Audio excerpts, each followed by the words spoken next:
This is the audio version of Fish Eyes by David Brenner. In this story, the youngest sibling in a family triumphs over an older brother and sister by creating imaginative, practical jokes on his own.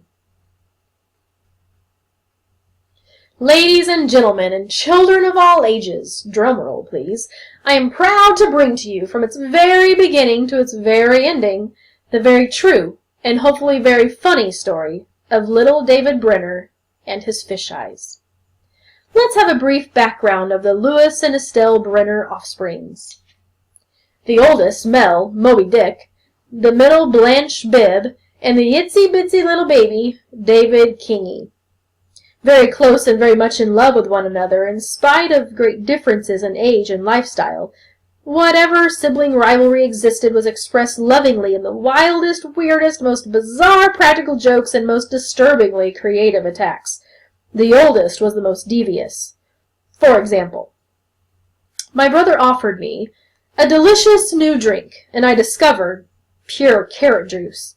He pretended to join me in drinking some. I didn't pretend, taking the biggest gulp of all time of the most rancid-tasting liquid of all time, almost causing me to throw up on the spot. The oldest rolled on the floor, bursting with laughter as I charged upstairs to brush my teeth and gargle. The youngest strikes back. Every night I poured just a few drops of the awful carrot juice into my brother's milk. Every night he complained that his milk tasted rather peculiar, but continued to drink it until all the juice was consumed. As the last glass was finished, I announced what I had been doing. His turn to brush and gargle. The oldest had also had the sickest sense of humor. His idea of fun was to sneak up on me while I was reading or sleeping and place a dirty sock of his on my shoulder or over my face. Now remember that this is a man tormenting a boy, a full-grown man with a Ph.D. degree, a college professor, a brilliant intellect. I'd be watching TV, and all of a sudden I'm smothered with a dirty gym sock, or I'd be doing my homework and suddenly would smell something rotten, only to see the sock my brother was dangling in front of my forehead. I was never safe in my own house, not even when I went to sleep in the bedroom I shared with my big, demented brother. When he would return home after a date, he would sneak up to bed and lay a dirty sock over my sleeping face. Sometimes he would pile as many as half a dozen socks on my face. Of course, I struck back as best I could. For these sock wars, we wouldn't put our dirty socks in anything in the clothing hamper to be washed.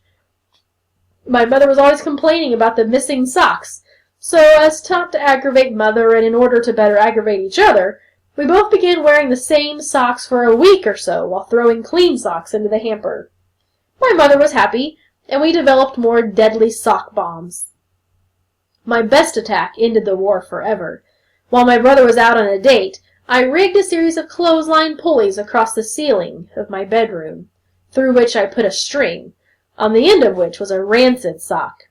When lowered, this foul article of clothing would come to rest directly above my brother's pillow. A second dreadful sock was rigged so that it could be pulled across his pillow. I then tied the string to my hand and forced myself to stay awake until my brother returned from his date. In the middle of the night he came home. I faked deep breathing as I heard him climb into our bed. I waited until I heard the familiar sound of his sleeping breathing. Then I ever so slowly pulled the string that released the sock so that it hung a few inches above his nose. As he sniffed, twisted, and turned onto his side, I pulled the string that brought the other sock slowly siding up onto and across his pillow, coming to rest directly at his nose. He sniffed, coughed, and opened his watering eyes and stared at the moldy cloth object perched at the tip of his nose. I then released the pulley string so that the first sock came pummeling from the ceiling, a direct hit, right over his face. My brother gagged and shot up. I rolled around the bed in hysterics. Moby Dick, on the merits of originality and ingenuity, conceded victory and called a truce. So ended the War of the Socks. Warfare with Sister Bibb was an entirely different nature. She had a proof-perfect aim. She could hit just about any target, from any distance, with about any weapon, her favorite being a rubber band with a semi-straightened paperclip or a V-shaped wad made from tightly rolled paper. Then, too, she could throw anything from a sofa pillow to a stale end of a rye bread with the same deadly skill. I would tease her. She'd pick up something. I'd run as quickly as I could. She'd haul off and throw. I'd get smacked with it.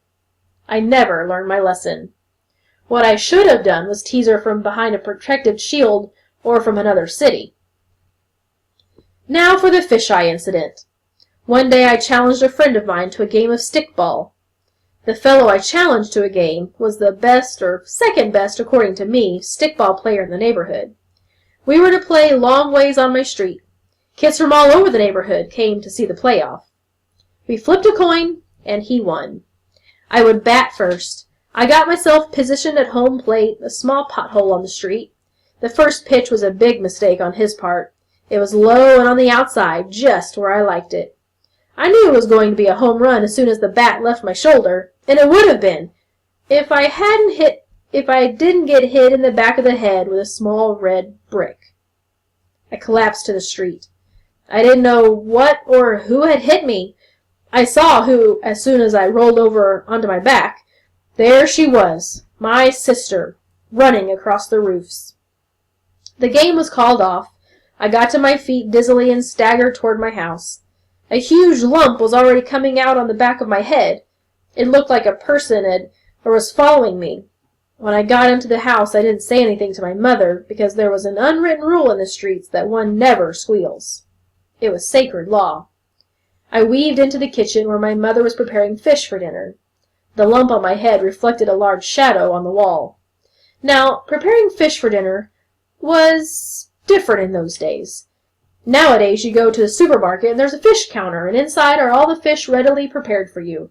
You reach in, you take a white thing wrapped in cellophane paper marked fish. It could be anything, a gym sock, anything. When I was a kid, it was a lot different, especially if you were poor. Your mother either went to the local fish market or she bought the fish off a push cart. No matter where you bought it, you had to prepare the fish yourself. It wasn't cleaned. You bought the whole fish, with the head and the tail, a little hat, eyeglasses, sneakers, the works. Then the fish man would wrap in its newspaper. I still feel a little squeamish when I open a newspaper, because as a kid, sometimes you'd open a paper and under the headlines there'd be this open-mouthed carp staring at you. Next, your mother had prepared the fish herself. She had to cut off the head and the tail and put in her own mercury. It was entirely different then, and it was difficult. While my mother was preparing the fish for dinner, I was standing there wobbling, thinking of how I could get revenge on my sister. I glanced down on the drain board of the sink and saw a pair of fish eyes staring at me. I scooped them up and put them in my pocket. I got some crazy glue and glued them to my forehead, and then climbed into the dirty clothing hamper in the hallway with a flashlight in my mouth, the light flashing inward.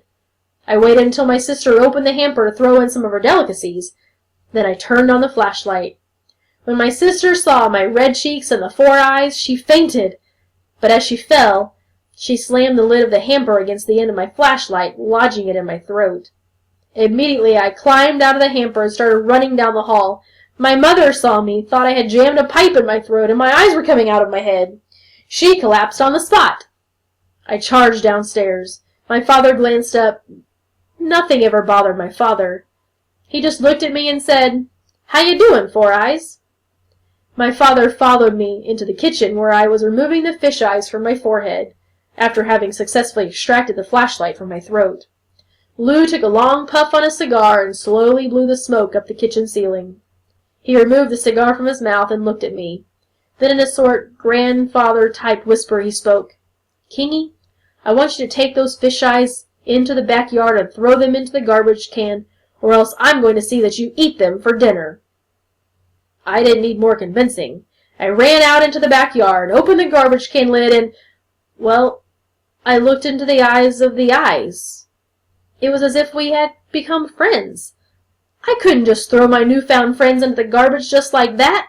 They were pleading with me to save them, silently promising that they could offer me more fun. I opened the lid and rattled the can noisily, as though I were throwing away the eyes, which was really dumb, because there was no way 2 eyes could make that much noise. You could throw an entire cow more quietly. I then carefully put the fish eyes into my pocket and went into the house. I apologized to my sister and mother for the incident. Then I casually walked into the dining room and, as silently as possible, slid open the top drawer of the dresser where the glue was kept. I took the glue and ducked out into the back alley. I then re-glued the fish eyes to my forehead and walked up 60th Street, the bustling shopping area for the neighborhood.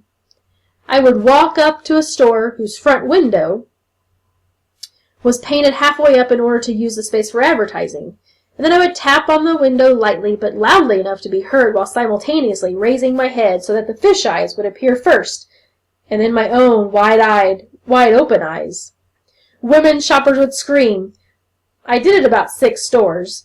The rumor was flying that a monster was loose on 60th Street. The neighborhood was terrorized. I was very happy.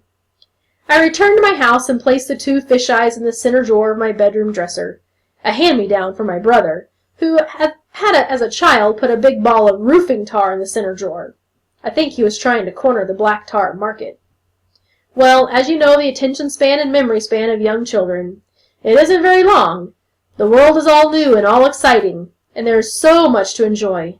And remember that one forgets so much, such as a pair of fish eyes casually placed in a drawer. The summer rolled along. July came, and with it a horrific heat spell. The second floor of our house began to stink. Then the first floor. The whole house reeked of a strange and horrible odor. Although we really could not afford to call an exterminator, we were forced to, because we would gag upon entering the house, and my mother's search for the dead animal had failed.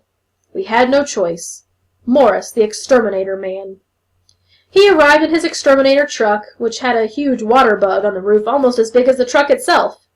The water bug was on its back, with its legs up in the air, and Morris's slogan was painted across the side paneling. "Nobody gets away alive from Morris the Bug Killer." Morris came into the house and sniffed around. He went up to the stairs to the second floor. I could hear him open the door to my bedroom and enter. I think I even remember hearing him sniffing around in there. I know I do remember hearing him scream and seeing him charge down the stairs. "What is it, Morris? Have you found it?" "Yes, it's a dead animal." "Well, what kind of animal?"